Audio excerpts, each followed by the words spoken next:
प्रथम दिन है, पहला दिन है। और जहां तक है पहले दिन व्यस्तता बहुत ज्यादा हो जाती, काम ही इतने हो जाते हैं। और कल जो था वो चुनाव का दिन था, वोट डाले सबने। अगर ये व्यवस्था कल हो गई होती तो आज कोई बात ही नहीं थी, कथा बिल्कुल समय से प्रारंभ हो जाती। अच्छा, पहले दिन व्यस्तता होती है इसलिए समय बहुत कम होता है, हम आप सब जानते हैं। लेकिन कल से जैसा समय निर्धारित किया गया है, ठीक अपने समय से कथा प्रारंभ होगी, ठीक समय से पूजन होगा। कल से जो भी कार्य हैं वो नियमानुसार, समयानुसार हम आप करेंगे, चाहे वो आचार्य हो और चाहे यजमान हो। भाई दोनों के लिए है ना। अब बताओ, यदि आचार्य तैयार बैठा, यजमान देर से आएगा, समय से पूजा होगी? नहीं हो पाएगी ना। तो भैया दोनों के लिए प्रतिबंध है, प्रतिबंधित होना पड़ता है समय के, क्योंकि समय का बड़ा महत्व बताया। तो मैं ये निवेदन करना चाहूंगा, आज कथा का पहला दिन है और पहले दिन में कथा का मंगलाचरण होता है। उसके बाद में थोड़ी कथा होती है महात्म की, कि कथा का महात्म क्या है। अच्छा, महात्म हर कथा में होता, चाहे वो छोटी कथा हो या बड़ी कथा हो, भागवत जी की कथा हो या राम कथा हो या शिव पुराण की कथा हो या सबसे छोटी कथा हम लोग जिसे मानते, यद्यपि वो छोटी नहीं होती, जिसको सत्यनारायण भगवान कहते है ना। किसी से कहो तो वो कहते छोटी वाली कथा है महाराज, तो कहा छोटी वाली, कहा वो सत्यनारायण की, माने वो छोटी मानते, लेकिन कथा कोई छोटी नहीं होती है। अब उसमें भी देखो तो महात्म्य होता है ना। और ये कथा होती है, हम लोग व्रत करते हैं एकादशी का, करते हैं कि नहीं? अच्छा ये बताओ, इतने भक्त बैठे हैं, आप सब लोग जरा हाथ उठाओ कि एकादशी का व्रत कितने लोग करते हो। देखो, जो एकादशी करते हैं बहुत अच्छी बात है, करना चाहिए। एकादशी का व्रत हम लोगों के लिए, भक्तों के लिए और माताओं के लिए भी बहुत महत्वपूर्ण है, इसे अवश्य करना चाहिए। तो कहने का अभिप्राय ये है कि आज की कथा जो है वो मंगलाचरण महात्म की कथा है। तो आए हम जितने भी यहाँ पे उपस्थित हैं सभी मन से और भाव से। देखो एक बात और बताऊं, कथा जो होती है वो दो तरीके से सुनी जाती है। एक तरीका ये होता है कि लोग कथा ही सुनने आते, जो अनन्य भक्त होते भगवान के, वो कहते हम कथा सुनेंगे, तो वो मन से कथा सुनते हैं। और जो लोग आते हैं केवल देखने यहाँ की व्यवस्था क्या है और आचार्य जी कहाँ से हैं, आचार्य जी कैसे हैं, पूजा कैसी हो रही, कथा कितनी देर होती है, वो केवल यहाँ का जायजा लेने आते हैं ना। तो भाई उनके कथा समझ में आने वाली नहीं है, क्योंकि कथा क्या है, बोले कथा मृत है ना। इस कथा मृत का पान बोले कैसे करना चाहिए। कहा पहले तो कथा को सुनो, और सुनने के बाद में ऐसा नहीं एक कान से सुना और दूसरे से बोलो बोलो ना निकाल दिया, तो कथा का कोई अर्थ नहीं होगा प्यारे। इसलिए कथा को सुनना जितना आवश्यक है उससे ज्यादा समझना भी आवश्यक है ना। बोले सुनो और सुनने के बाद में समझो। और कोई कहता हो या ना कहता हो, लेकिन मैं कहता हूं कि जहां भी कथा आपके समझ में ना आए वहां पूछ लियो कि महाराज जी ये समझ में नहीं आया, मैं बता दूंगा। हाँ, क्योंकि ऐसा ये भी नियम है? हम कहते हैं कथा में ना पूछो तो आवाज पे चले जाओ, जहां हम है ना महाराज जी ये बात समझ में नहीं आई, तो ये अच्छी बात है, पूछना चाहिए। क्यों पूछोगे नहीं तो समझ में आएगा नहीं, सुनो, सुनने के बाद में समझो, और समझने के बाद में निधि ध्यासन की क्रिया में इस कथा को प्यारे अपने जीवन में उतारने का प्रयास करो। और जब कथा जीवन में आ जाएगी तो ये कथा बोले ये अमृत, इससे आपका परम कल्याण हो जाएगा। नहीं तो आपने देखा होगा हजारों लोग, सैकड़ों लोग कितनी कथाएं सुनते हैं, कुछ होता है।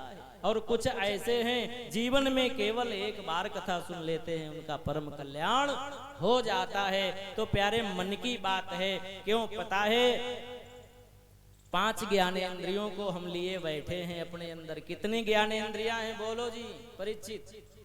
5, और 5 ही हैं कर्मेंद्रियां, ठीक। 10 और 11वां है हमारा मन। तो जब 10 इंद्रियां और 11वां मन भी कथा में लगेगा तो कथा बिल्कुल समझ में आएगी कि नहीं आएगी? और नहीं तो बैठे हैं कथा में, श्रीमान जी बोले जाना तो हमें बाजार है, कहीं रिश्तेदारी में जाना है, कहीं विवाह में जाना, बोलो बोलो, कथा ना समझोगे, नहीं आएगी समझ में। क्योंकि जब 10 इंद्रियां और 11वां मन भी लग जाएगा कथा में तो वो कथा कल्याणकारी होगी, है ना। अच्छा, ऐसा नहीं होता तो आपने देखा होगा कि भगवान कृष्ण ने अर्जुन को गीता के 18 अध्याय सुनाए थे, और 18 अध्याय सुनाने के बाद में पूछा ये कि भाई धनंजय, हमने जो गीता सुनाई है, गीता के 18 अध्याय आपको सुनाए हैं, इसमें आपके कुछ बात पल्ले पड़ी, कुछ समझ में आया? तो अर्जुन ने केवल एक ही उत्तर दिया, कहा गोविंद आपने तो सुनाया लेकिन मेरी समझ में कुछ नहीं आया। भगवान बोले क्यों, क्यों नहीं समझ में आया? तो कहा इसलिए नहीं समझ में आया, बोले चंचलम ही मनः कृष्ण, बोले मेरा मन है ये बड़ा चंचल है प्यारे, ये सत्य है। और मन को अधिकार क्षेत्र में लेकर के आओ, कथा क्षेत्र में लेकर के आओ, धर्म क्षेत्र में लेकर के आओ, हमेशा आपकी विजय होगी। बोलिए गोविंद भगवान की। एक बार जोर से उच्च सुर से सभी लोग जयकारा लगाएं, बोलिए शंकर भगवान की।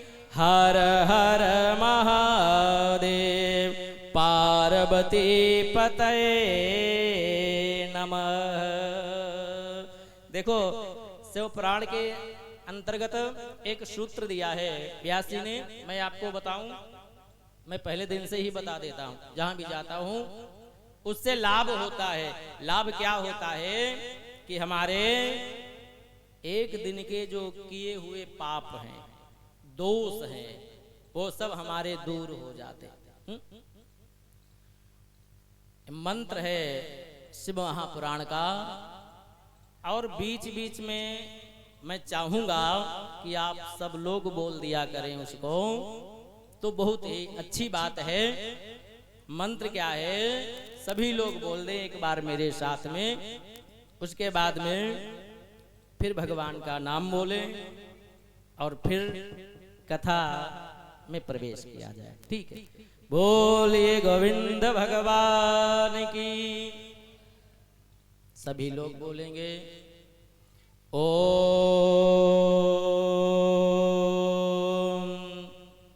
श्री शिवाय नमस्तुभ्यं। याद कर लेना, ओम श्री शिवाय नमस्तुभ्यं।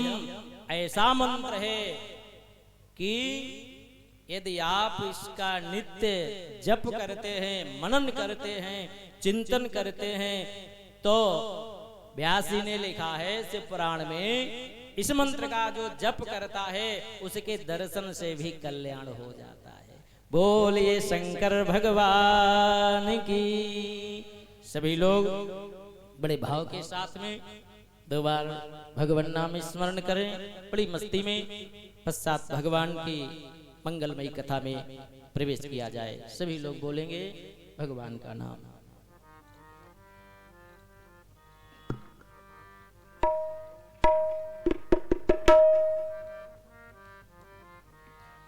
ओम नमः शिवाय, ओम नमः शिवाय, हर हर भोले नमः शिवाय। बोलो नमः शिवाय।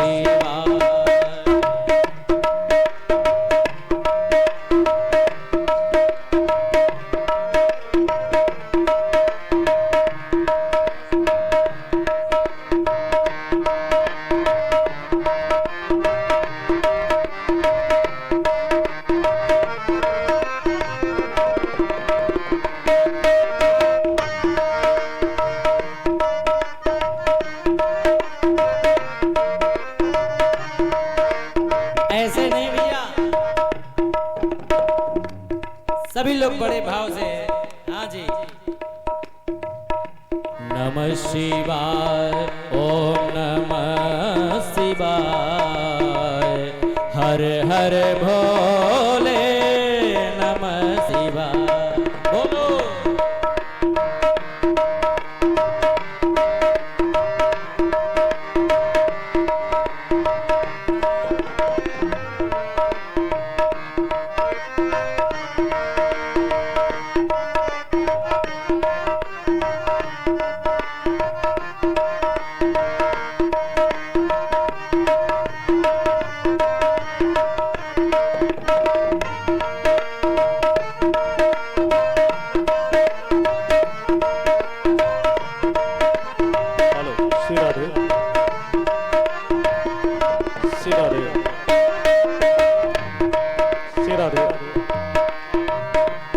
सभी लोग बड़े भाव से बोले।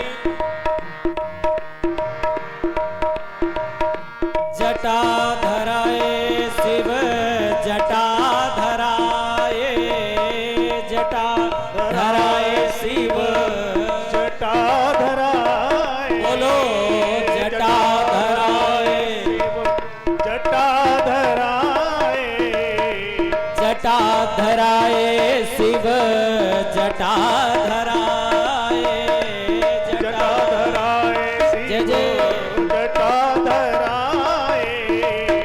भस्मी रमाए शिव भस्मी रमाए, भस्मी रमाए शिव भस्मी रमाए। भस्मी रमाए शिव भस्मी रमाए, भस्मी रमाए शिव बोलो भस्मी रमाए। नमः शिवाय, ओम नमः शिवाय। नमः शिवाय, ओम नमः शिवाय। जय जय। नमः शिवाय, ओम नमः शिवाय। जय हो।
कैलासवासी शिव कैलासवासी नमः।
पार्वती मैया की जय हो।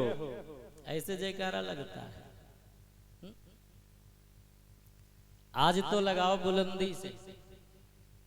आज तो पहला दिन है, सभी लोग बोले पार्वती मैया की, शिव परिवार की जय हो। शिव महापुराण की जय हो। हर हर महादेव नमः पार्वती पते हर। भगवत प्रेमियों, भगवान भूतेश्वर शशि शेखर भगवान शिव, देखो व्यास जी महाराज जी ने बड़ा सुंदर वर्णन किया है। और मालूम ये सर्वप्रथम भगवान की जो महात्म्य की कथा का वर्णन किया है, इस पुराण की कथा नहीं, इस पुराण से नहीं ली गई। मालूम है, इस कथा को व्यास जी ने स्कंद पुराण से लिया है। कौन से पुराण से लिया है परीक्षित जी? एक कथा जो है ये स्कंद पुराण की कथा है, और इसके बाद में फिर महात्म्य के बाद में जो कथा है वो शिव पुराण की कथा है। तो बताया कि इस कथा को जो सुन लेता है जीवन में एक बार, पहले क्या होता था, चक्रवर्ती सम्राट होते थे राजा। और एक बात आपको बताऊं, पहले राजा जो होते थे वो क्षत्रिय राजा होते थे। कौन? क्षत्रिय। और क्षत्रिय राजा का मंत्री जो बनता था वो ब्राह्मण होता था। मंत्री माने मंत्रणा देने वाला। अच्छा आप बताओ, हमें लगता है कि आज जितने हैं सब मंत्री ही हैं, क्योंकि अपने देश का विभाजन हुआ है ना।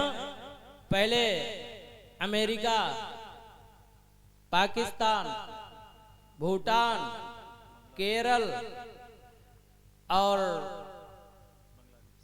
आंध्र प्रदेश, यानी जितने ये सब हैं ये अपने भारत देश में, विभाजन नहीं हुआ था। एक राजा होता था जिसको चक्रवर्ती सम्राट कहा जाता था।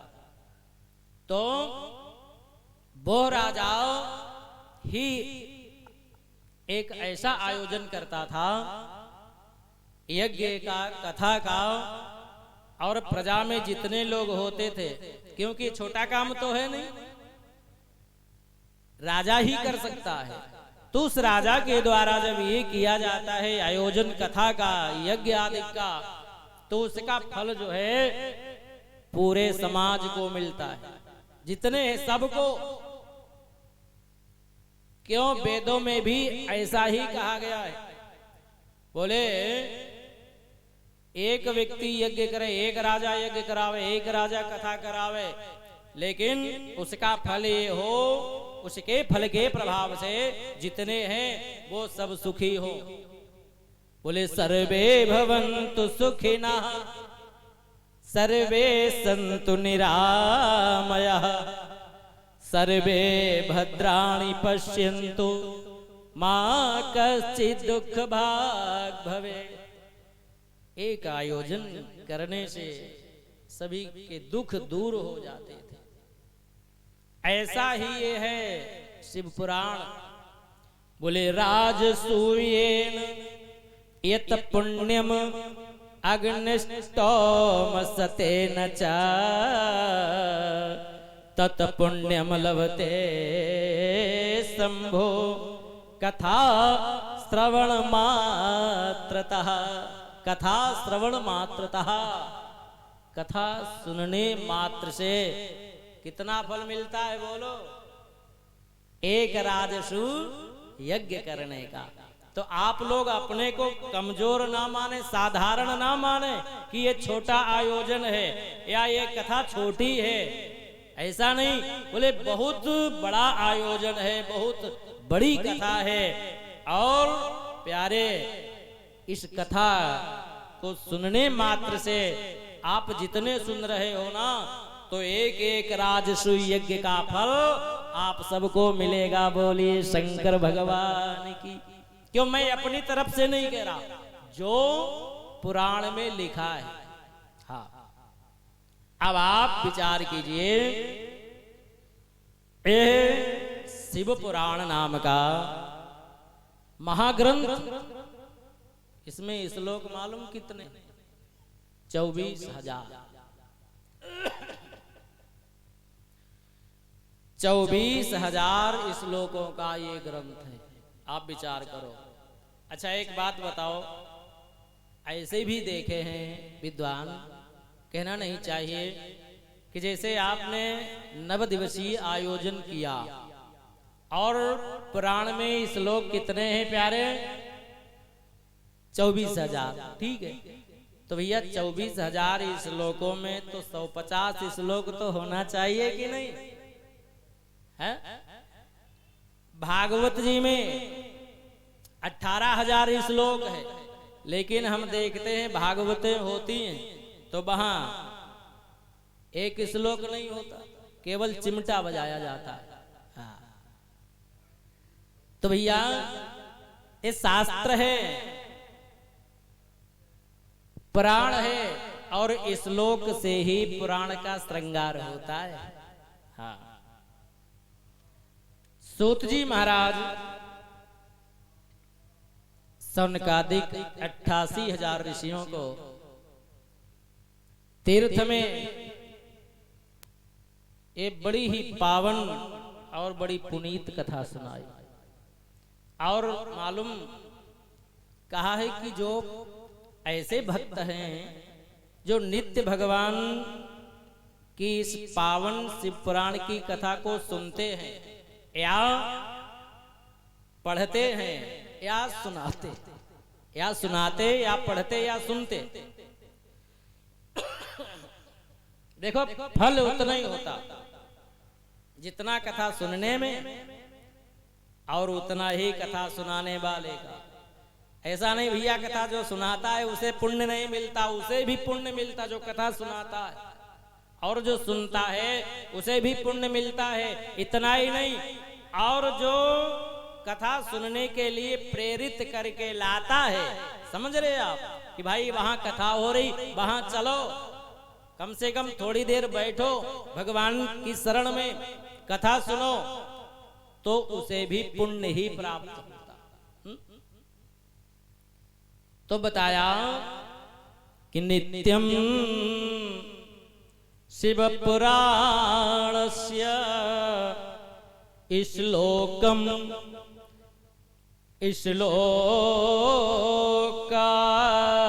श्लोकार्धमेव च स्वमुखेन पठेत भक्त्या यदिच्छेत परमां गतिम्। नित्य जो इसको पढ़ लेते हैं, इसका वाचन करते हैं,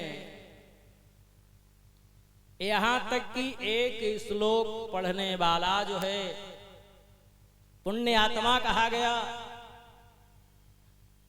एक श्लोक न पढ़ पावो तो बोले तो आधा पढ़ लो, तब भी कल्याण। हाँ, और आधा ना पढ़वाओ तो केवल भगवान शिव जी का ध्यान तो कर सकते हो। लिखा है ध्यानावस्थित तद्गतेन मनसः पश्यन्ति यम्, क्योंकि गीता में भगवान ने ध्यान योग का बहुत विस्तार से वर्णन किया है प्यारे। न पढ़ पाओ। अच्छा देखो एक बात और बताऊं, पढ़ वही पाएगा कौन?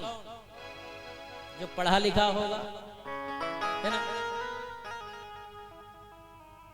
जो पढ़ा लिखा नहीं है वो कैसे पढ़ेगा? क्यों? भाई कोई कहे कि हम तो पुराण नहीं पढ़ सकते, भाई हर कोई नहीं पढ़ सकता, तो क्या फिर वो पुण्य आत्मा नहीं है या वो भक्त नहीं कहा जाएगा?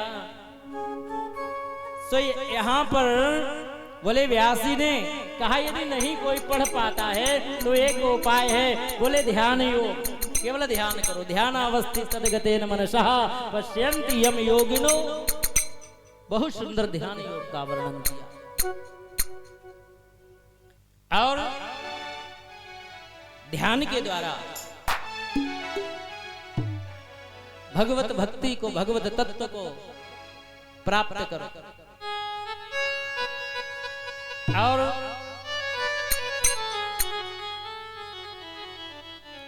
एक ने पूछ दिया महाराज कि एन केन प्रकारेण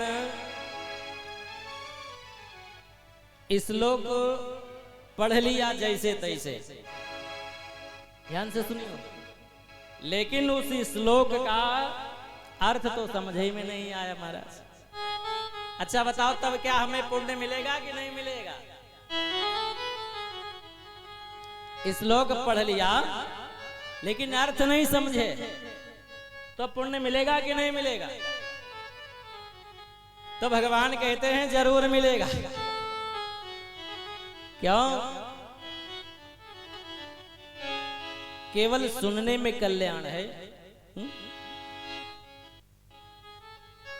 और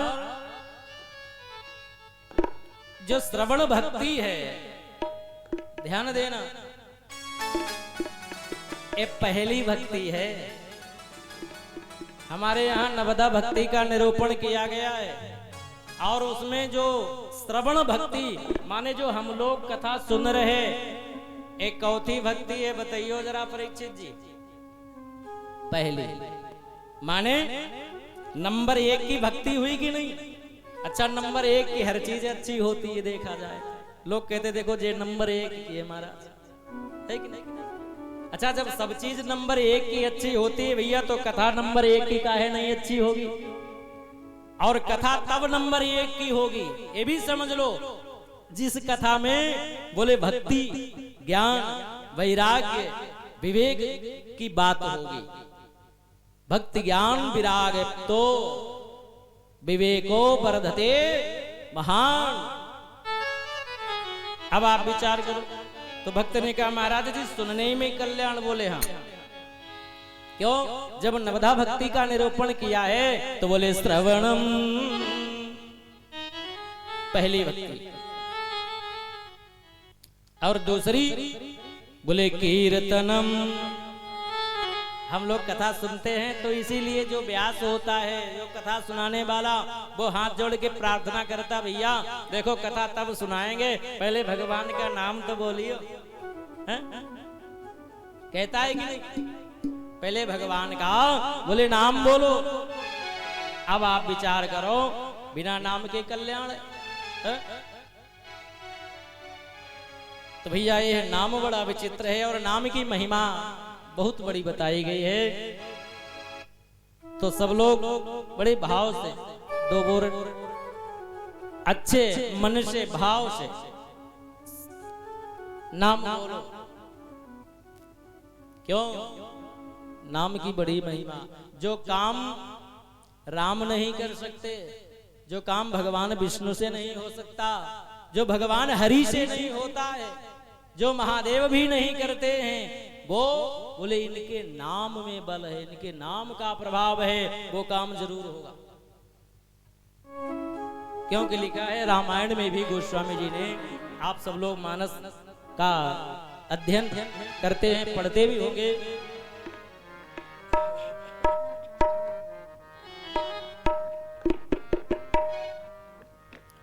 करहूं कहा लगी नाम बड़ाई, इस नाम की प्रशंसा किसी ने नहीं की। राम की तो प्रशंसा हुई है, लेकिन राम के नाम की कहां तक प्रशंसा की जाए, क्योंकि वो अवर्णनीय है? करहु कहाँ लगे नाम बड़ाई, करहु कहाँ। सभी लोग जय जय।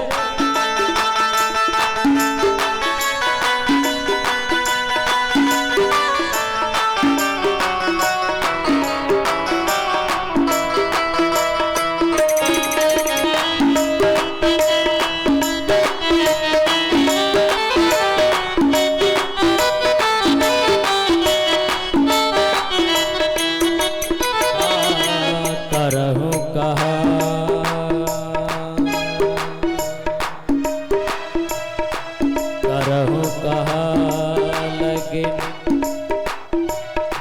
नाम बड़ाई, राम न सकहि नाम गुण गाई।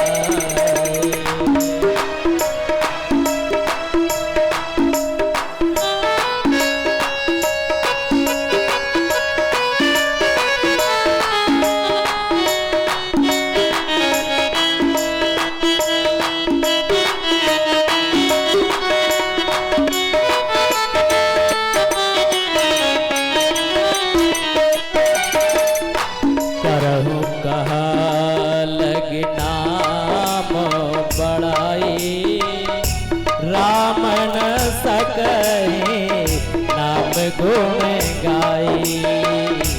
करहु कहाँ। सभी लोग बड़े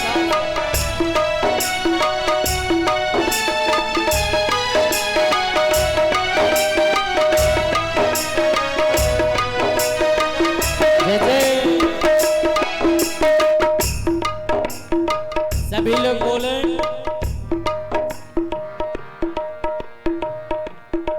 कि बाबा देखो, आनंद तब है जब शरणागति हो जाए महादेव के चरणों में। एक होती है कथनी और एक होती है करनी। लोग कहे तो बहुत कुछ देते हैं, लेकिन करके उतना नहीं दिखाते।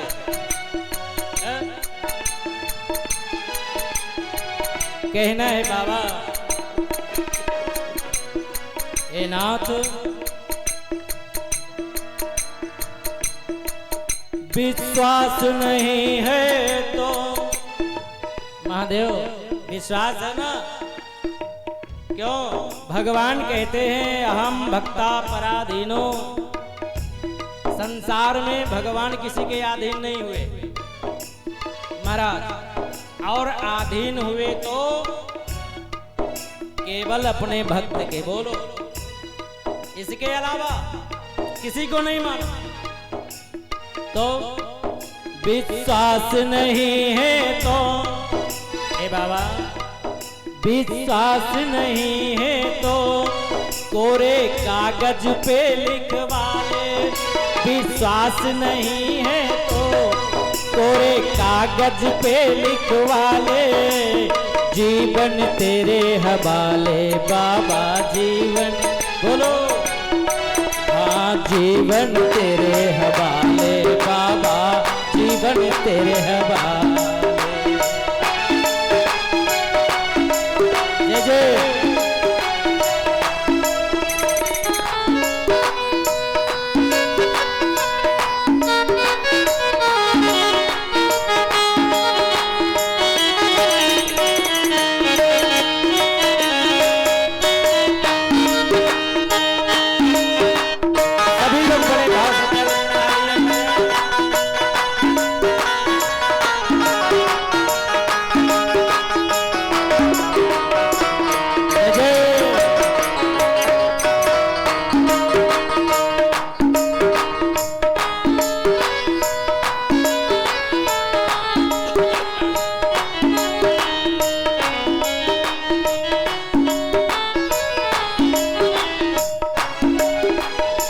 बाबा अपने और पराओं को मैंने पहचान लिया है। अपने और पराओं को मैंने पहचान लिया है।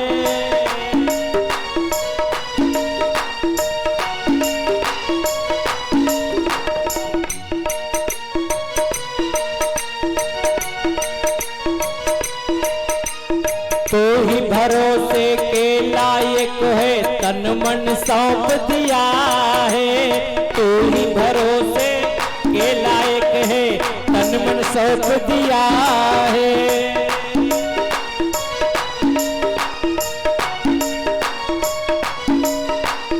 जीवन तेरे हवाले हो बाबा, जीवन तेरे हवाले बाबा, जीवन तेरे हवाले, जीवन तेरे हवाले बाबा, जीवन तेरे हवाले। विश्वास नहीं है, विश्वास नहीं है तो कोरे कागज पे लिखवा ले, कोरे कागज पे लिखवा। जय जय।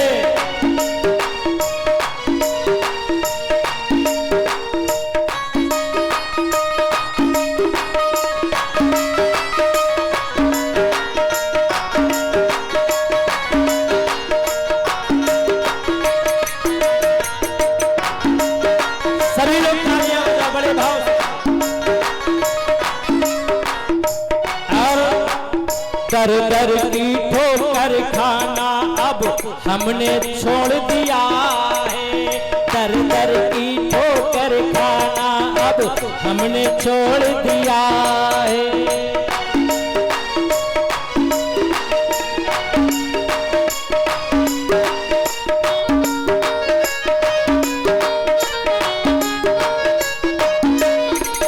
जन्म जन्म के नाते रिश्ते हमने तोड़ दिया है। जन्म जन्म के नाते रिश्ते हमने तोड़ दिया है।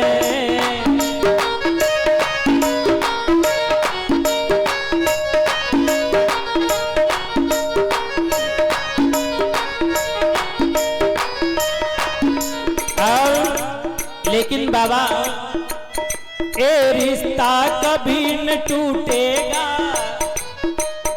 ए रिश्ता कभी न टूटेगा, ए रिश्ता कभी न टूटेगा। कोरे कागज पे लिखवा ले, कोरे कागज पे लिखवा ले बाबा।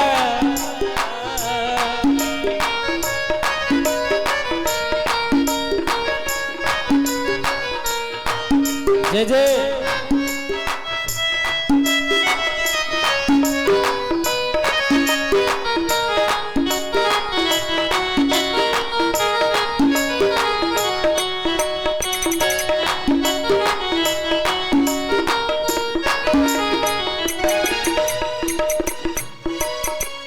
जीवन सभी लोग बोले एक बार, जीवन तेरे हवाले बाबा, जीवन तेरे हवाले, जीवन तेरे हवाले बाबा, जीवन तेरे हवाले। विश्वास नहीं है तो, विश्वास नहीं है तो कोरे कागज पे लिखवा ले, कोरे कागज पे लिखवा ले, कोरे कागज पे लिखवा ले बाबा, कागज पे लिखवा ले।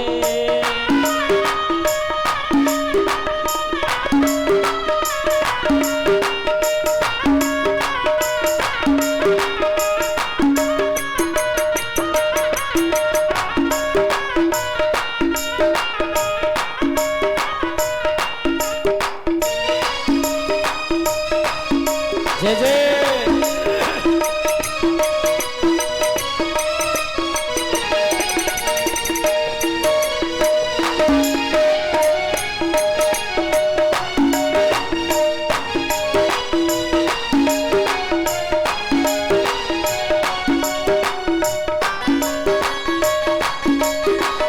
जय जय।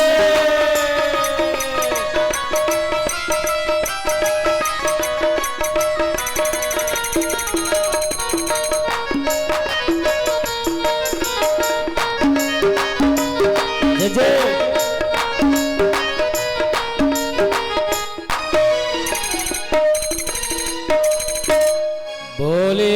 शंकर भगवान की। हर हर महादेव। ओम श्री शिवाय नमस्तुभ्यं। श्री शिवाय नमस्तुभ्यं। भगवत प्रेमियों, महाराज सूत जी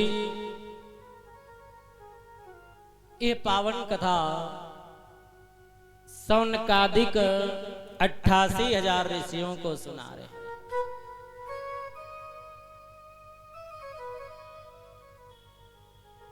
बताया एक बड़ा सुंदर आख्यान सूत जी महाराज कहते हैं। बोले सूत सूत महाभाग, धन्यस्तम परमार्थवित, अद्भुतेयं कथा दिव्या, श्राविता कृपया हीनः। कहा महाराज आप बड़े धन्य हैं। क्यों? बोले जी पावन कथा है, इससे परमार्थ की प्राप्ति होती है। और इस कथा का ऐसा सुंदर प्रभाव बताया है। बोले आसीद की रात नगरे, ब्राह्मणों ज्ञान दुर्लभा, दरिद्रो रस विक्रेता, वेद धर्म परान्मुख। बताया एक नगर है जिस नगर का नाम है किरात। ध्यान से सुनना, एक किरात नगर की कथा। वहां एक ब्राह्मण रहता है और वो है कैसा? बोले ब्राह्मणों ज्ञान दुर्लभा।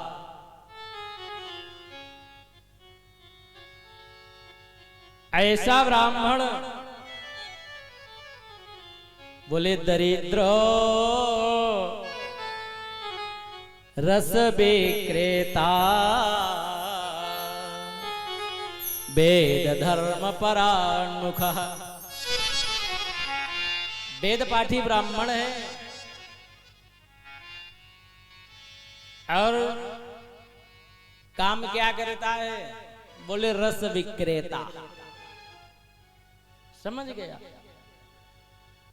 रस बेचने का काम करता है। अब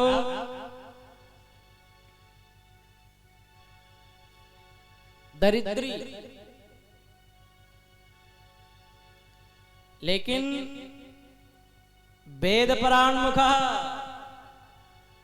वेदज्ञ, धर्मनिष्ठ, वेदों का ज्ञाता है। इसकी ब्राह्मण की स्थिति ठीक वैसी ही है। आपने एक कथा सुनी होगी भागवत जी में अजामिल की। ठीक वैसी ही स्थिति है। अजामिल जो था अपने कन्नौज का रहने वाला था। कान्य कुब्जे दुजा कश्चित ब्राह्मणों, और ये ब्राह्मण बोले किरात नगर का रहने वाला।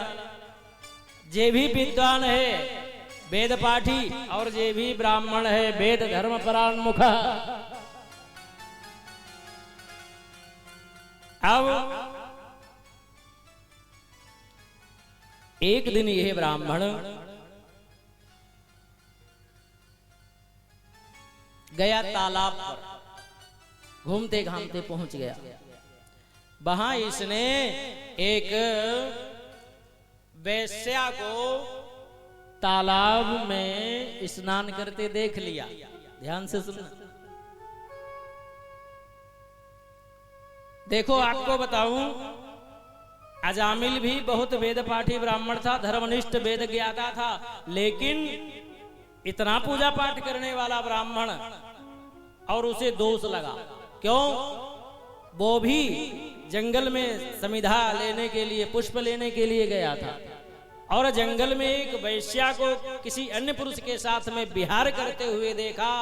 तो देखने का मतलब समझे, बोले उसे दृष्टि दोष लगा। इसीलिए संतों ने कहा है, विद्वानों ने कहा है कि अच्छा बोलो और अच्छा सुनो और अच्छा काम करो। अच्छा देखो, अच्छा कहो, गलत ना बोलो, ना कहो, ना देखो। क्यों? मैं आपको बताऊं, एक पापी वो होता है जो खुद पाप करता है। ध्यान से सुनना प्यारे। और उससे भी बड़ा पापी दूसरा एक और। बोले वो महाराज कौन सा? बोले वो उसने पाप किया नहीं, दूसरे ने, लेकिन बोले पाप होते हुए देख लिया। यदि कोई पाप कर्म कर रहा है, वहां से निकलो तो देखो भी नहीं। हाँ, क्यों? बोले कौन कुसंगति पाई नशाई।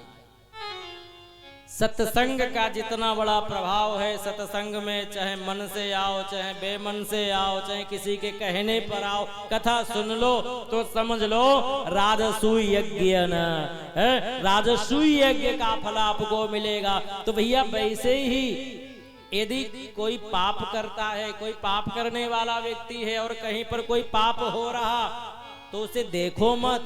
क्यों? जो करता है पाप उसे तो पाप लगता ही है, और देखने वाले को डबल। हाँ,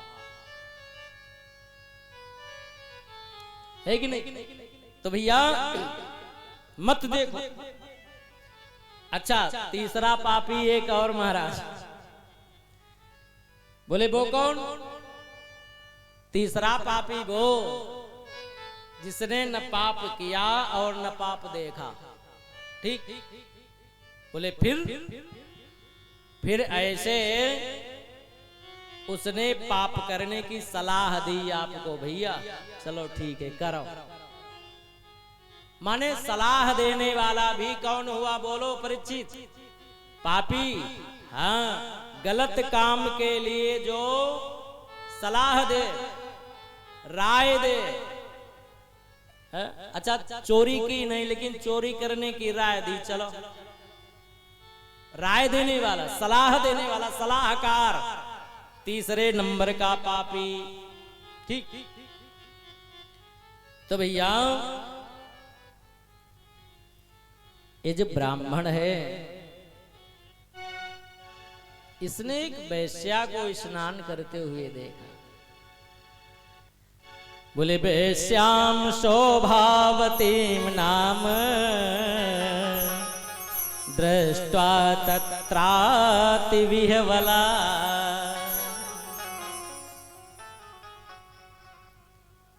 इस वेश्या का नाम क्या है मालूम? इसका नाम है शोभावती। क्यों? वो जहां जाती है तो उसके सौंदर्य को लोग देखते हैं। वैश्या को क्या देखते हैं? तो इसका नाम क्या है? इसी का नाम है शोभावती। समझ रहे? आज ब्राह्मण ने देखा तो देखते ही शोभावती पे मोहित हो जाता है। और आपको बताऊं, देखो कि जो हमारा मोह है ना, ध्यान से सुनना प्यारे, ये जब तक परिवार में है, अपनों में है, बच्चों में है, तब तक इसको हर कोई मोह ही कहेगा। क्या कहेगा? मोह। और यही मोह जब परिवार से अलग होकर के महादेव के चरणों में चला जाता है, ध्यान से सुनना, तो फिर बोले मोह नहीं, उसको प्रेम कहने लगते हैं। क्या कहते हैं? भगवान के चरणों में जब पहुंचता है तब वही मोह प्रेम बन जाता है। और जब तक बच्चों में है, परिवार में, हमारा मोह कितनी जगह है मालूम है आपको? नहीं मालूम है तो सुनो, कभी कभी रामायण भी पढ़ लिया करो। देखो, आधे से ज्यादा रामायण की कथा शिव पुराण में है, आपको सुनाऊंगा। लिखा है बड़ा सुंदर,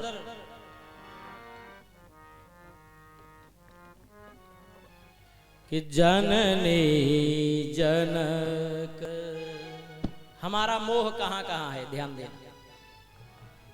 कि जननी जनक बंधु सुत दारा, जननी जनक।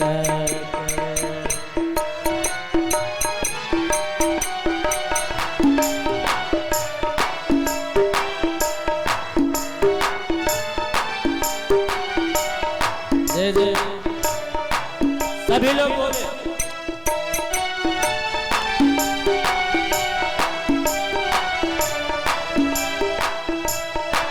जननी जनक बंधु सुत दारा, जननी जनक।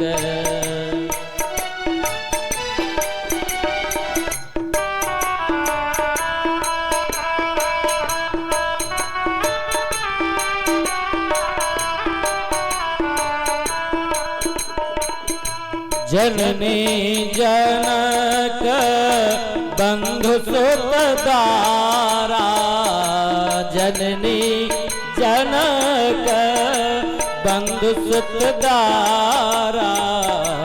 तन धन भवन, तन धन भवन सुहृद परिवारा, तन धन भवन।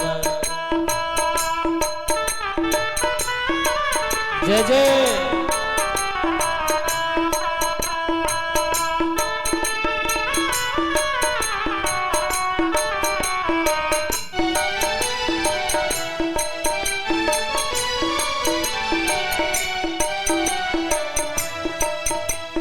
भगवान कहते हैं कि जो हमारा मोह इतने लोगों में बटा है, कितने? नंबर 1 पे जननी माँ, नंबर 2 जनक माने पिता, नंबर 3 बंधु,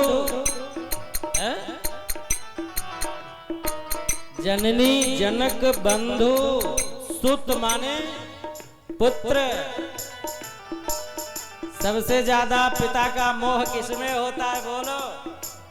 पुत्र में। अरे जीता जागता प्रमाण है रामायण में।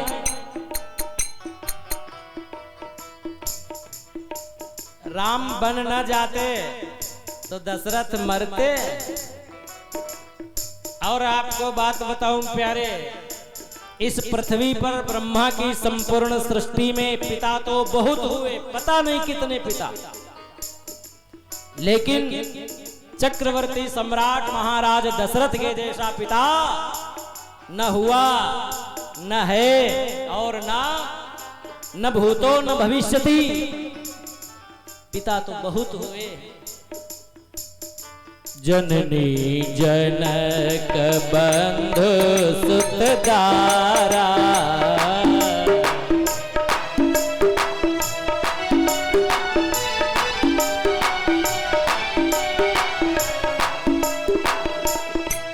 जननी जनक बंधु सुत दारा, जननी जनक बंधु सुत दारा, तन धन भवन शरण परिवारा।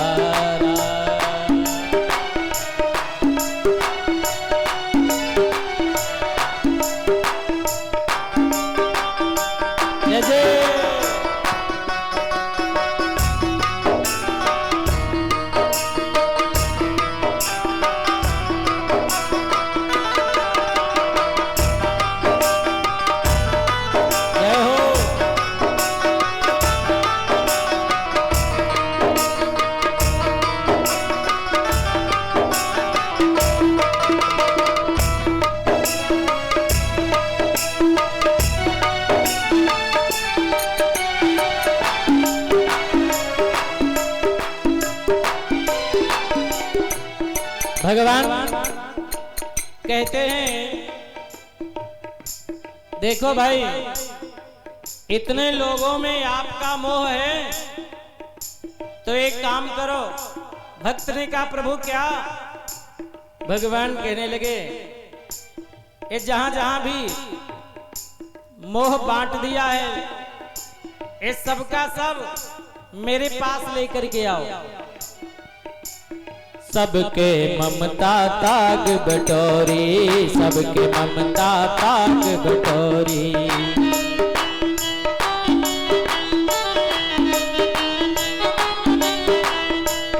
सबके ममता ताग बटोरी। जय जय। मम पद मनहि बांध बर डोरी,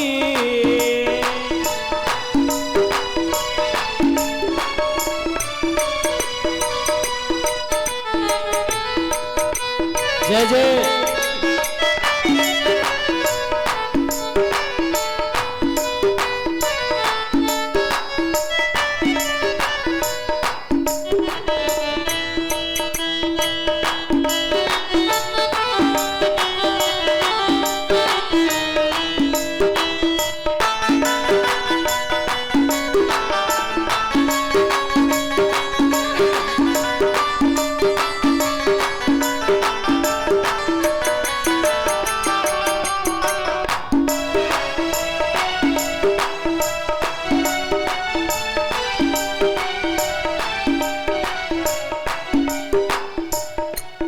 बोलिए शंकर भगवान की।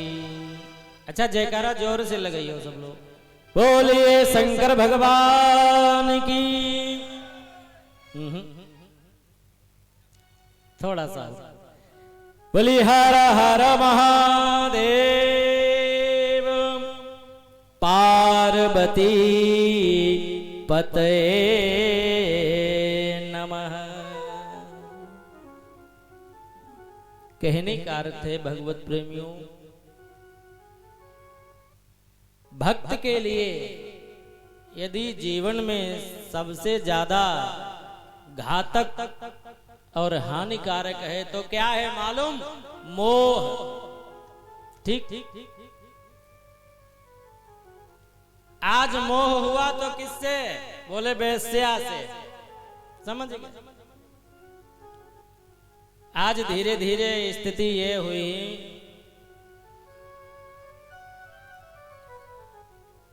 अजामिल की भांति ये ब्राह्मण भी वेश्यागामी हुआ। अब धर्म पत्नी बड़ी परेशान, क्या करे? पति महाराज को, पति देवता को बड़ो समझाओ, लेकिन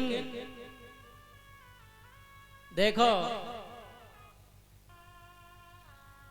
पत्नी के लिए तो बड़ा सुंदर उपदेश कि देखो पत्नी जो है अपने पति की पूजा करे और देवता माने है? और गोस्वामी जी ने लिखा, बोले एक ही धर्म एक एक व्रत ने काय बचन मन पति पद प्रेमा। अच्छा भैया, तो क्या पति के लिए कोई व्यवस्था नहीं, कोई प्रतिबंध नहीं, कोई मर्यादा नहीं है? पत्नी बेचारी हाथ जोड़े, सुबेरे शाम को विनती करे, प्रार्थना करे, पति देव तो ये बेश्या के घर जावे।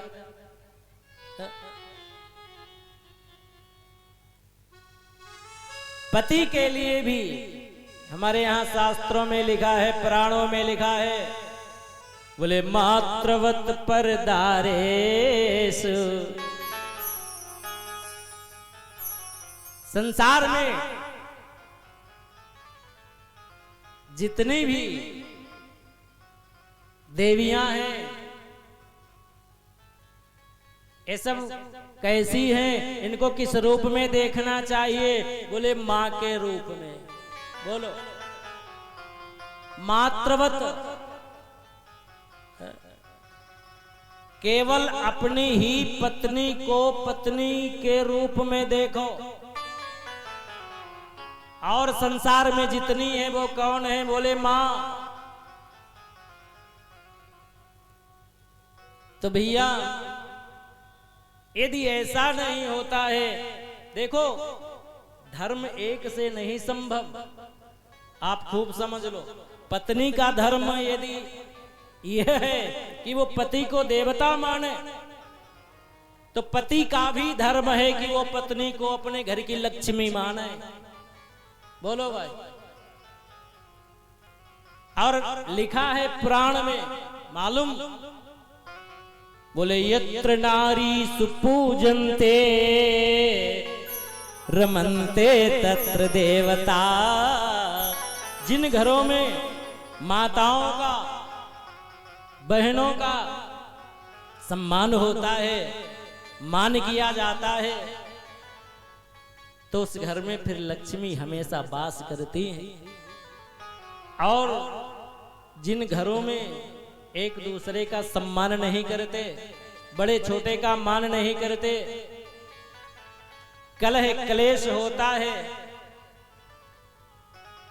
अपनी अपनी मनमानी करने लगते हैं, फिर उन ऐसे घरों से लक्ष्मी सीताराम कर जाती, साफ चली जाती।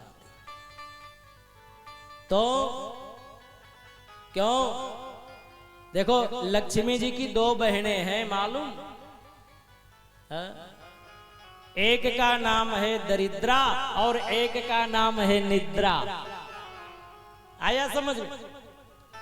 देखा होगा जहां ये एक भी पहुंच जाए तो गड़बड़, और जहां दोनों महाराज पहुंचे फिर क्या होगा? अच्छा, निद्रा ज्यादातर कथा में आती, हमने देखा कथा में उन लोगों को मालूम जिनको पीछे से मसंद मिल जाए, और या तो फिर काऊ की धोख मिल जाए, खंबा की, दीवाल की, तो समझो कथा सोते सोते वो तो अपने जो है मगन है। निद्रा और दरिद्रा, तो जहां कलह होता है, क्लेश होता है, व्यभिचार होता है, धर्म और मर्यादा का पालन नहीं होता है, वहां ये दो बहनें हमेशा टिक जाती हैं। और जहां ऐसा नहीं होता है तो भैया लक्ष्मी और नारायण उस घर में आते। बोलिए लक्ष्मी नारायण भगवान की, बोलिए शंकर भगवान की। भैया जहां पे कथा विश्राम का समय हो बता दियो, नहीं तो जा ऐसी गाड़ी है जब फिर चलते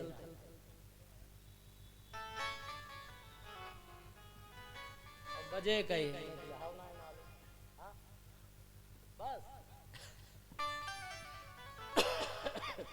बोलिए गोविंद भगवान की। देखो लिखा है महाराज जी ने, आपको एक श्लोक सुनाऊं पुराण का, उसके बाद में हम लोग आरती करेंगे और कुछ कथा महात्म की, और उसके बाद में शिव महापुराण में इतनी सुंदर दिव्य कथाएं हैं, कल से हम आप लोग विस्तार से कथा सुनेंगे। बताया कि आसने शयने पाने भोजने क्रीडने तथा दंपतीव सदा द्वौ तो बावृता ते परस्परम। बोले आसने, शयने माने बैठने में और सोने में, खाने में, पीने में तथा क्रीड़ा में, ये दोनों निरंतर पति पत्नी की तरह विहार करते हैं, व्यभिचार करते हैं। अब इनके पाप का कोई अंत नहीं रहा।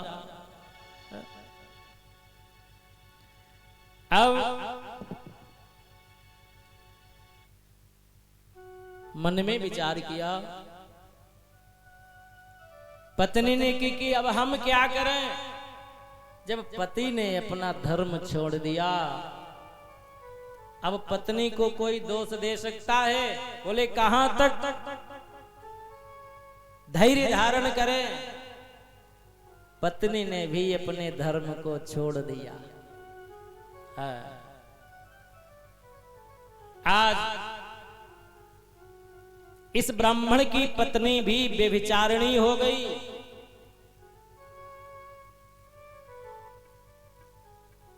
पत्नी जब व्यभिचारिणी हुई तो इसे भी पाप लगा, और जब पति था ये भी व्यभिचारी हुआ, पति की मृत्यु हो गई। तो जब भाई पाप किए हैं तो क्या वैकुंठ लोक तो नहीं मिलेगा, न भगवान के पार्षद विमान लेकर के आएंगे, नरक में जाना पड़ेगा कि नहीं। हमारे यहाँ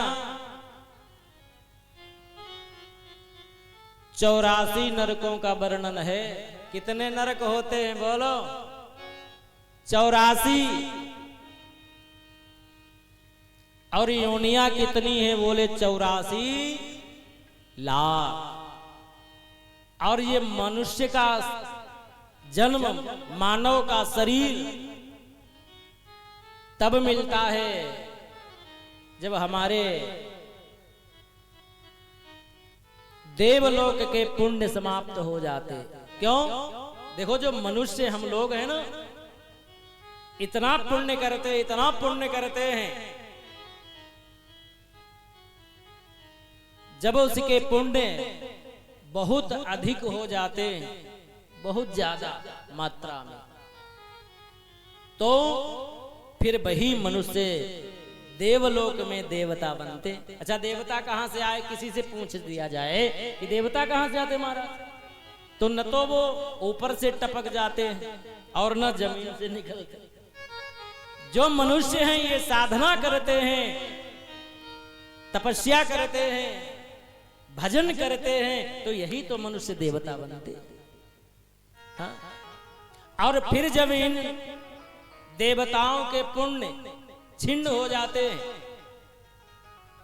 तो फिर यही देवता देवलोक से मनुष्य बना करके पृथ्वी लोक में, मृत्यु लोक में भेजे जाते हैं और कहा जाता है जाओ तुम मनुष्य बनो। और मनुष्य ही ऐसा है जो धर्म कर सकता। किसी पशु से कहो कोई धर्म करे, कोई कथा करे, यज्ञ करे, दान करे, पुण्य करे, बोलो करेगा? नहीं ना। ये मनुष्य ही, इसीलिए कहा है साधन धाम मोक्ष कर द्वारा। ये जितने साधन हैं ऐसे ही हैं, ऐसा ये शरीर है। बड़े भाग्य मानुष्य तन पावा, अनेका अनेकों जन्मों के किए हुए सुकृत जब पुण्य उदय होते हैं तब प्यारे मानव का शरीर मिलता है। और मानव होकर के अपनी मुक्ति का मार्ग न ढूंढा तो फिर मनुष्य जन्म ही व्यर्थ है, बेकार है। क्यों? आपको बताऊं, भजन करो भगवान का। मालूम है प्रत्येक मनुष्य 24 घंटे में 21,600 श्वास लेता है। कितनी महाराज लेता है? 21,600 श्वास। हम कहते भैया 21,000 जो श्वासें हैं वो अपने व्यवसाय में, व्यापार में, कारोबार में, परिवार में खर्च करो, ठीक है।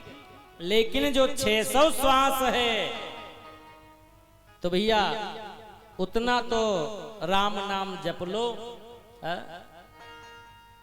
यही जीवन की सार्थकता है और कुछ नहीं। देखो परम पूज्य स्वामी रामभद्राचार्य जी अपने जीवन में कहते हैं कि मैं जब तक 1,00,000 बार राम मंत्र का जप नहीं कर लेता हूं तब तक जल भी ग्रहण नहीं करता। ऐसे भी है।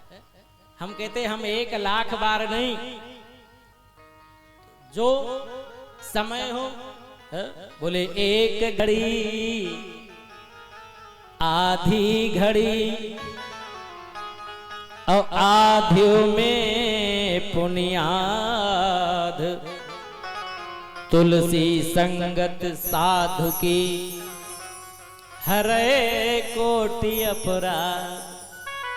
भगवत प्रेमियों, जितना समय मिले कुछ समय तो जरूर भगवान के लिए, भजन के लिए।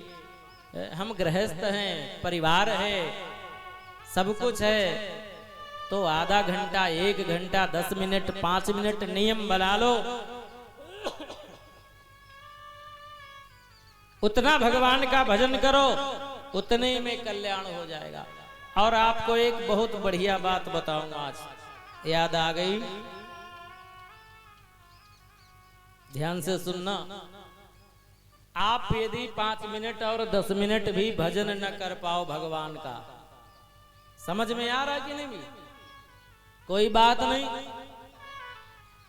बोले फिर एक काम जरूर कर लिया करो। वो काम क्या है मालूम?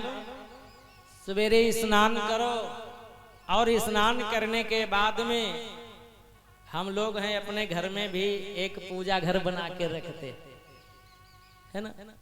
ठाकुर जी बैठालते, पूजा करते, ना जप करो ना पाठ करो, लेकिन एक काम जरूर करो, पूजा घर में जाकर के और ठाकुर जी को प्रणाम कर लो। बोलो क्या काम करो? प्रणाम कर लो। भगवान इतने से बड़े खुश हो जाते प्रणाम से। हाँ, क्यों मालूम? एक महात्मा जी थे वृंदावन में, वो कथा में जाते थे, तो जब तक कथा होती थी बराबर बैठे बैठे रोते रहते थे। और जब बिहारी जी के मंदिर में जावे तो वहां सबसे पीछे खड़े होते थे और चले आते थे दर्शन करके। तो लोगों ने प्रश्न उठा दिया, कथा में तो रोज आते थे, तो एक दिन जो वहां के संभ्रांत अपनी कमेटी के जो मुख्य सदस्य थे उनसे कहा भाई व्यास जी से, क्योंकि उनकी तो हिम्मत नहीं, इतने सिद्ध महात्मा, अब हम क्या कहें उनसे। तो व्यास जी से कहा महाराज जी आरती हो जाए तो आरती के बाद में महात्मा जी से एक बात पूछियो। तो कहा क्या? तो कहा महात्मा जी से पूछना कि आप कथा में जब आते हैं तो कथा जब तक होती है तो रोते रहते बैठे बैठे, कुछ न कहते न सुनते न जप करते कुछ न। और आप जब मंदिर में जाते हैं तो वहां ठाकुर जी को प्रणाम भी नहीं करते और ऐसे ही दर्शन करके चले आते। व्यास जी ने कहा ठीक है, हम महात्मा जी से पूछते। तो एक दिन महात्मा जी से व्यास जी ने आरती हुई, आरती के बाद में प्रसाद दिया महात्मा जी को और प्रणाम किया और कहा महाराज जी कि हम कुछ पूछना चाहते हैं। महात्मा जी कहने लगे पूछो। व्यास जी ने कहा कि आप कथा में बराबर रोते रहते बैठे बैठे और मंदिर में जाते हो तो ठाकुर जी को प्रणाम भी नहीं करते हो, ऐसे ही चले जाते। तो फिर महात्मा जी के आंखों से आंसू निकल पड़े, फिर रोने लगे इतनी बात जो पूछी। तो महात्मा जी ने कहा महाराज कि हमारे ठाकुर इतने उदार हैं, इतने दयालु हैं, इतने कृपालु हैं कि एक बार कोई उन्हें प्रणाम कर लेता है तो वो उसे सब कुछ दे देते, बकाया नहीं रखते। तो हम ठाकुर जी को इसीलिए प्रणाम नहीं करते, मंदिर में जाते हैं दर्शन तो करते महाराज, लेकिन प्रणाम नहीं करता हूं। प्रणाम इसलिए नहीं करता हूं कि वो हमें पता नहीं क्या इसके बदले में दे देंगे। तो प्यारे ऐसे ऐसे भक्त हैं, तो मैं निवेदन करना चाहूंगा कि कुछ पूजा पाठ न कर पावो, ना समय मिले घर गृहस्थी में, तो अपने घर में मंदिर जो है उसमें जाकर के ठाकुर जी को प्यारे प्रणाम कर लो। भगवान सब कुछ दे देंगे और कल्याण हो जाएगा। क्यों? हमारे जितने पुराण हैं, जितने ग्रंथ हैं, सब प्रणाम ही से प्रारंभ किए गए हैं। तो आए कथा बाड़ी को विश्राम की और कल से कथा का जो समय निर्धारित है आप सभी को पता ही होगा, 1 बजे से और 5 बजे तक। और सभी भक्तों का, माताओं का, कथा प्रेमी जनों का बहुत बहुत आभार, बहुत बहुत स्वागत है। और हमारे परम हृदय अंतरंग में रहने वाले परम विद्वान जो यहाँ के, अब हम उनको आयोजक कहें या संयोजक कहें, आचार्य विमल जी, विमलेश जी, जिन्होंने बड़ा अथक प्रयास किया, बहुत परिश्रम किया इतने समय पहले से, तब आज ऐसा संयोग है, ऐसा समय आया कि जो हम लोगों को इसका लाभ मिल रहा। देखो भाई, कोई बीज डालता है पहले, तब वो अंकुरित होता है और जब फिर वो विशाल वृक्ष का रूप लेता है, फल तो तभी मिलता है। तो कितने समय पहले से आप लोग इस व्यवस्था में लगे हैं और उसका फल अब ये है कि आपको कथा सुनने को मिल रही है कि नहीं। तो प्रेम से 2 बार भगवान का नाम बोलें, सभी लोग उच्च स्वर से जयकारा लगावें और आरती की तैयारी हम लोग करेंगे। बोलिए सच्चिदानंद भगवान की, बोलिए शंकर भगवान की, बोलिए भक्त वत्सल भगवान की। सभी लोग और देखो, ध्वनि वर्धक यंत्र के द्वारा जहां तक ये ध्वनि, ये आवाज पहुंच रही है, सभी भक्त महानुभावों से मेरा भी विनम्र निवेदन है, कथा के समय का ध्यान रखें और आप सब अधिक से अधिक संख्या में आकर के उपस्थित हों। सभी को राधे श्याम, हर हर महादेव। सभी लोग 2 बार भगवान का नाम बोलें।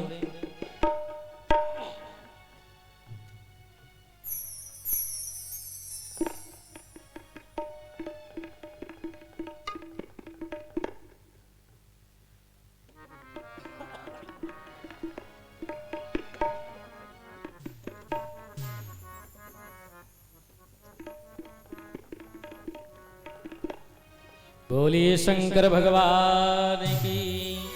हर हर महादेव।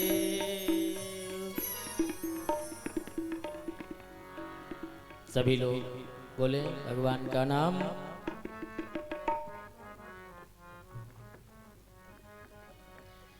कि बाबा ले ले चलियो,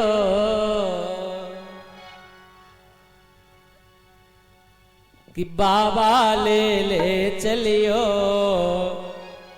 हमको अपनी नगरी। बाबा ले ले चलियो, हमको अपनी नगरी।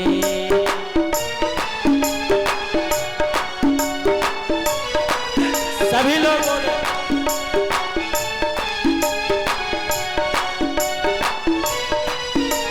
जय जय।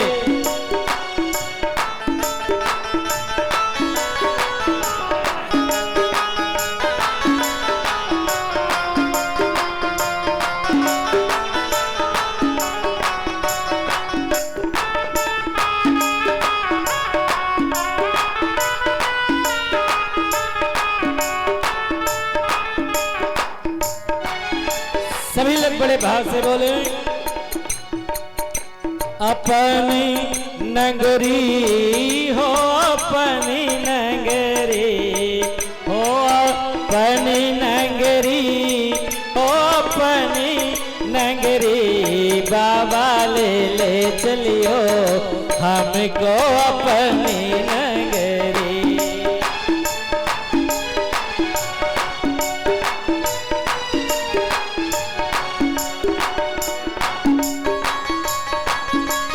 जय जय।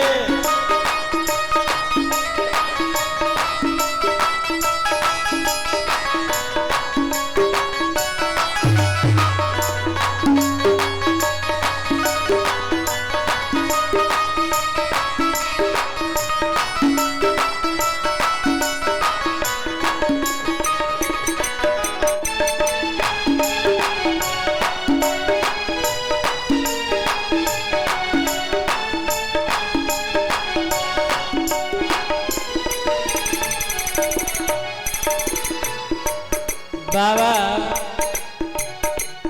से भक्त बोला महाराज हमें भी आपके साथ चलना है।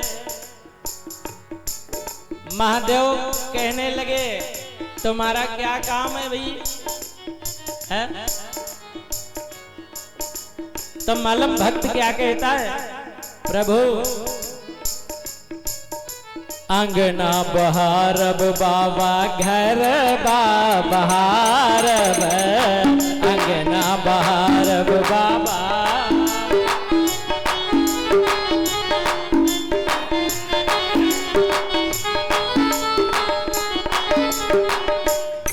अंगना बहारब बाबा घर बहारब, अंगना बहारब बाबा।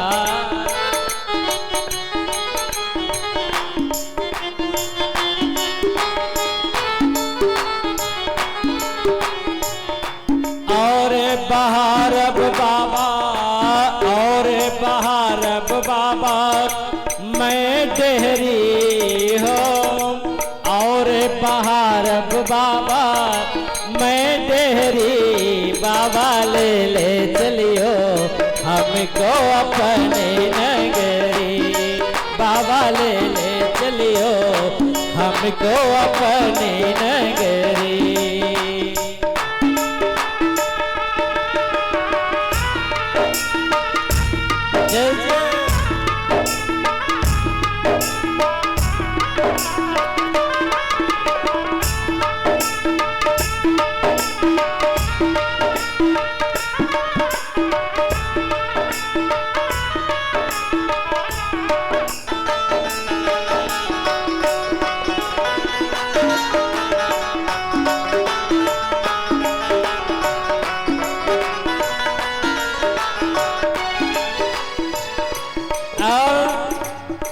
भक्त ने कहा प्रभु आप काशी में रहते हैं, महादेव कहाँ रहते हैं बोलो? काशी में, और काशी में गंगा जी हैं कि नहीं है? कहता है प्रभु आहा के नगर में गंगा नहाइब, आहा के नगर में, आहा के नगर में गंगा नहाइब।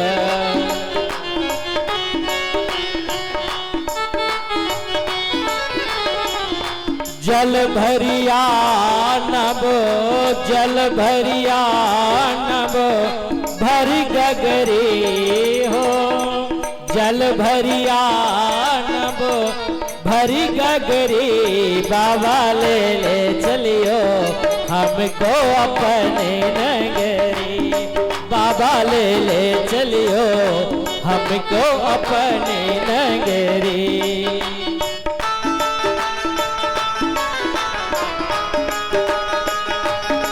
जय जय।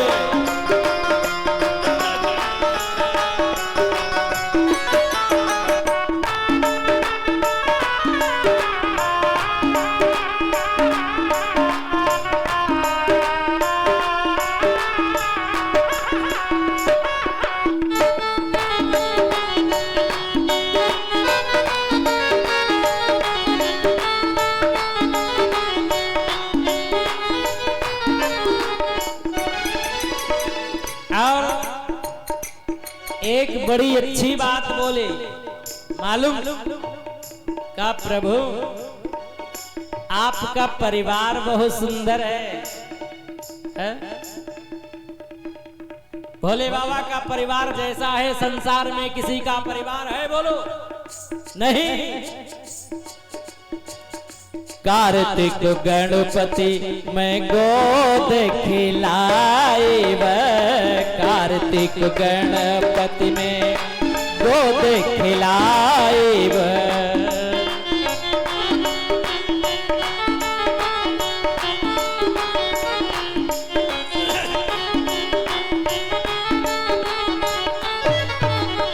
और मालूम भोले बाबा को एक वस्तु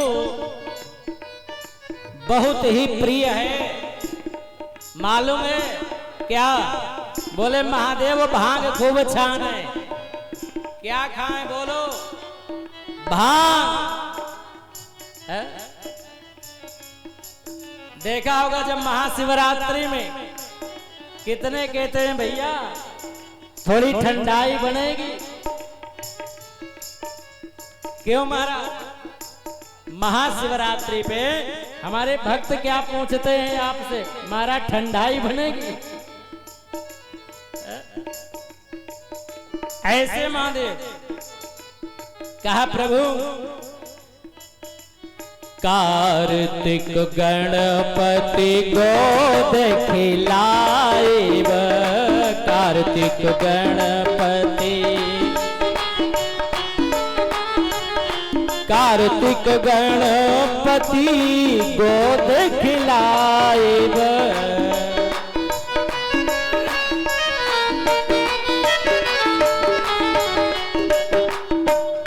और पीसब भांग, पीसब भांग रगड़ रगड़े हो, पीसब भांग रगड़ रगड़ी, बाबा ले ले चलियो हमको अपने नगरी।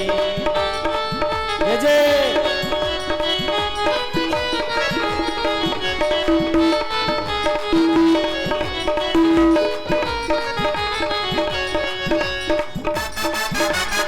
जय बड़े भाव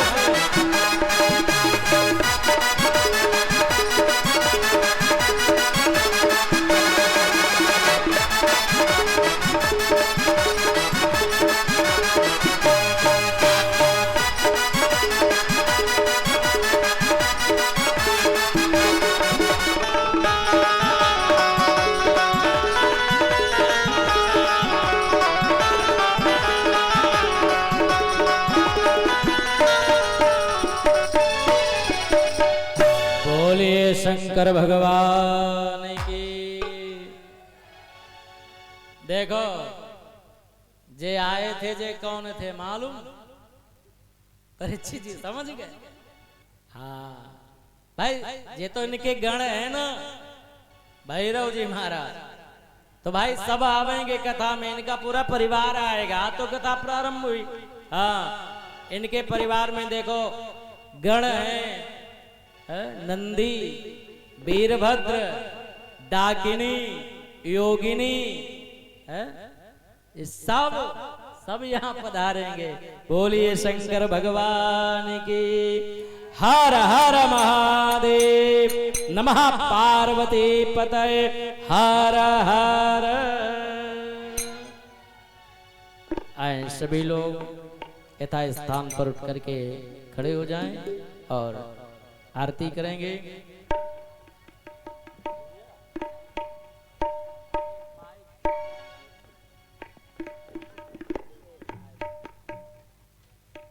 और पास में आ जाएं सभी लोग यहाँ पर, जो पीछे खड़े हैं और जो बाहर हैं पांडाल के भक्त माताएं और हमारे जो कमेटी के सदस्य हैं सभी लोग।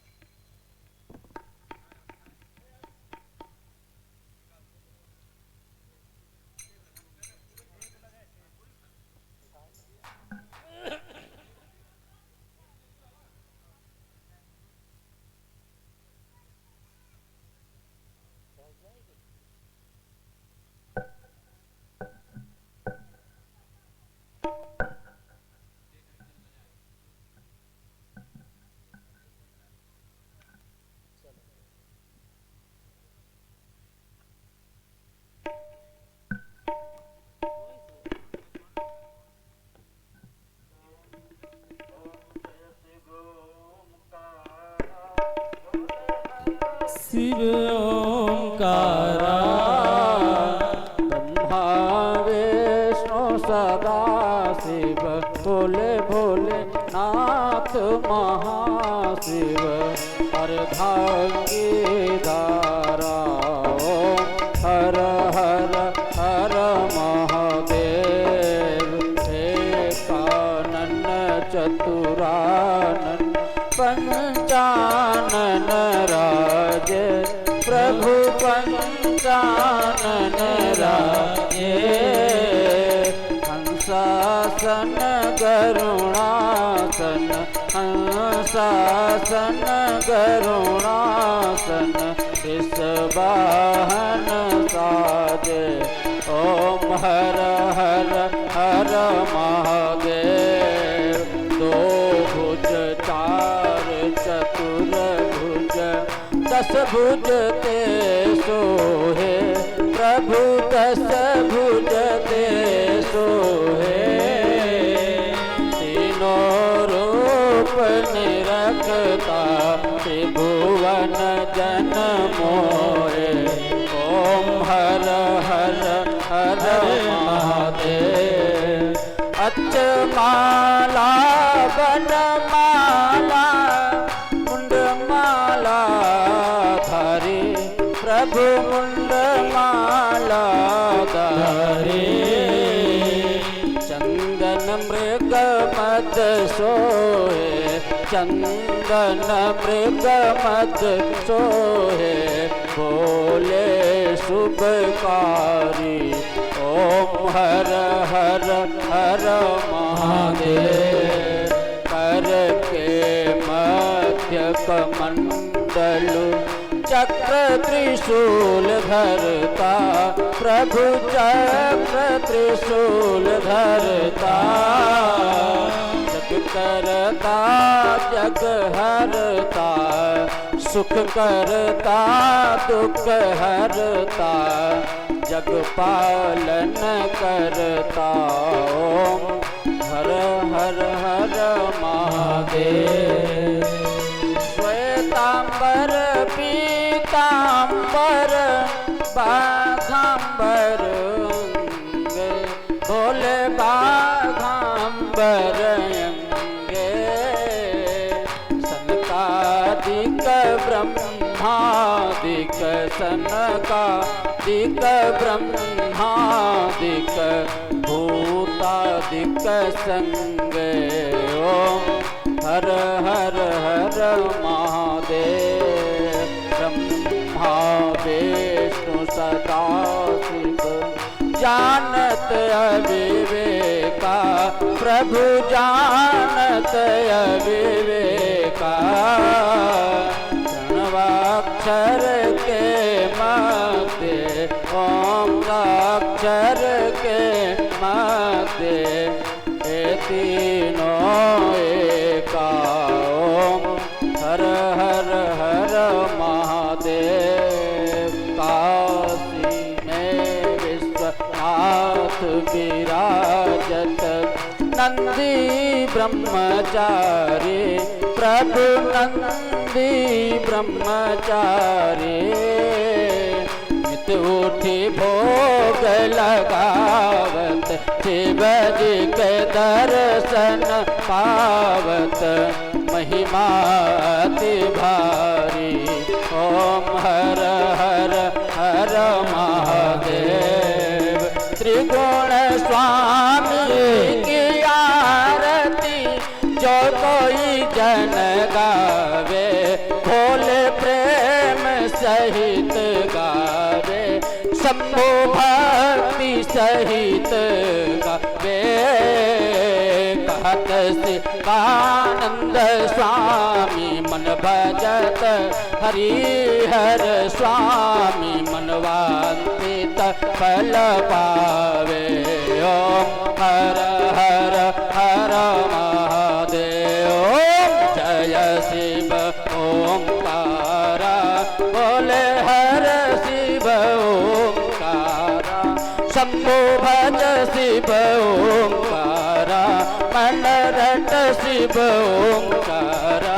शिव रहते कैलासा शिव पीते भंग प्याला श्री बगल मुंडन माला शिव ओढ़त मृग छाला शिव पार्वती को प्यारा शिव ओढ़त मंग छाला शिव रहते मतवाला।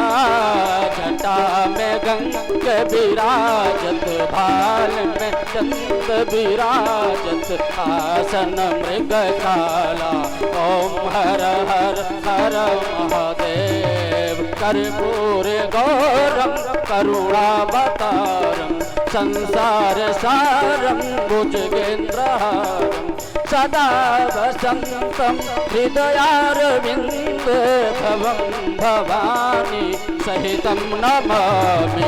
त्वमेव माता च पिता त्वमेव त्वमेव बन्धु च सखा त्वमेव त्वमेव विद्या द्रविणं त्वमेव एव विद्या द्रविणं त्वमेव त्वमेव सर्वं मम देव देव। कर्पूर गौरम करुणावतारम संसार सारम भुजगेन्द्रहारम सदा वसंतम हृदयारविंदे भवं भवानी सहितं नमामि। भवं भवानी सहितं नमामि भवं भवानी सहितं नमामि भवं भवानी सहितं नमामि भवं भवानी सहितं नमामि भवं भवानी सहितं नमामि। यानि कानि च पापानि जन्मान्तरकृतानि च